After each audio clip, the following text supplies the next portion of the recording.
Hai pemirsa, apa kabar? Assalamualaikum warahmatullahi wabarakatuh. Kali ini kita bicara tentang asma. Apakah asma itu? Asma adalah penyakit kronik saluran nafas. Jadi penyakit yang menyerang saluran nafas kita secara kronik. Siapa yang bisa terserang oleh asma? Siapa saja bisa terserang oleh asma.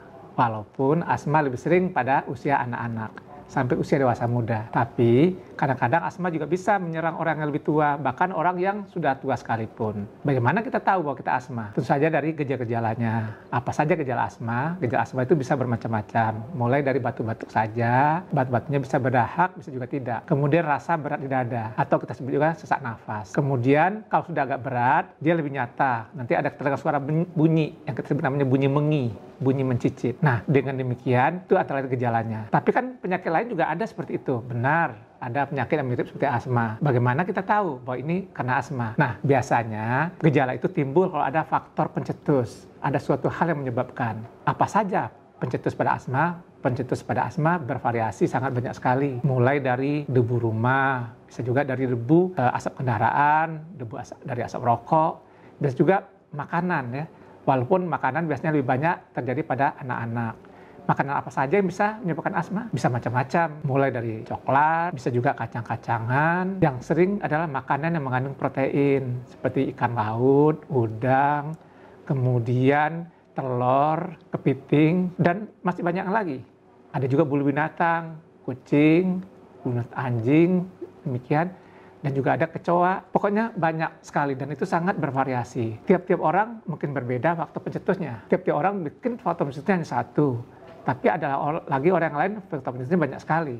Ya, makin berat asma seorang, faktor pencetusnya juga makin banyak. Nah, bagaimana orang tahu bahwa dia sebenarnya asma? Jadi seperti tadi, jadi dia mula-mula tidak ada apa-apa, kemudian karena terpajan oleh zat tadi, tiba-tiba dia merasakan gejala tadi, batuk-batuk, sesak nafas, sampai bunyi mengi. Nah, biasanya itu berulang, yang kita sebut namanya episodik. Jadi kalau seorang misalkan dia faktor pencetusnya adalah misalkan coklat, setiap kali dia makan coklat, dia timbul gejala-gejala tadi. Atau misalnya faktor pencetusnya misalnya dingin, setiap dia dingin, ya misalnya pada malam hari, atau kebetulan dia pergi ke tempat yang dingin, dia mengalami serang seperti demikian. Nah, apakah asma itu bisa sembuh? Ya, karena asma adalah penyakit kronik, pada umumnya asma itu nggak sembuh. Kenapa bisa demikian? Asma itu ya secara ilmu kedokteran itu adalah ada peradangan di saluran nafas. Dan peradangan itu nggak pernah hilang. Jadi dia bisa hanya berkurang. Ya, jadi kadang-kadang orang asmanya bisa seperti menghilang, tapi sebenarnya tidak menghilang, tidak sembuh. Karena walaupun asma misalnya muncul pada usia kecil, tetapi setelah berapa lama dia menghilang, suatu waktu dia bisa muncul kembali. Nah, munculnya itu bisa bervariasi ya.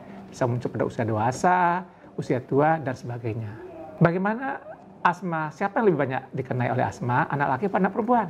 Nah, menurut penelitian, pada anak-anak biasanya lebih banyak pada anak laki-laki dibandingkan anak perempuan. Tapi pada usia dewasa atau pada yang tua, itu lebih banyak pada yang perempuan dibandingkan dengan laki-laki. Nah, bagaimana kita bisa mengalami gejala-gejala tadi? Batuk, sesak nafas, atau rasa berat dada. Nah, kita lihat gambar ini. Ya, ini adalah saluran nafas kita. Kita lihat bagian ini. Ini dia adalah saluran nafas. Ini adalah batang tenggorok.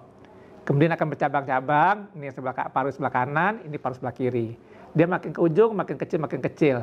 Nah, kemudian nanti diliputi oleh jaringan parunya.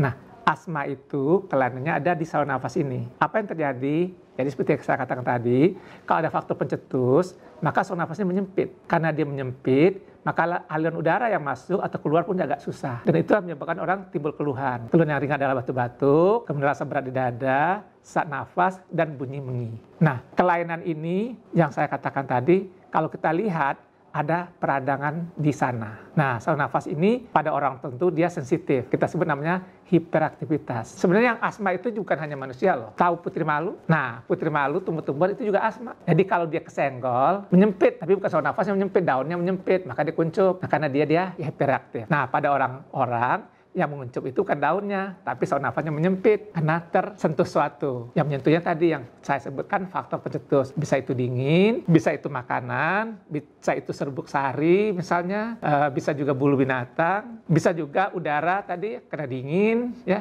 Atau karena Anda juga bisa emosi. Ada orang tertentu, misalnya habis kena marah, atau dia ujian yang nggak lulus, atau kalau anak muda putus pacar, timbul serangan asmanya, ya. Karena saluran nafas menyempit. Nah, jadi untuk kali ini sampai situ dulu ya. kita bicara tentang asma.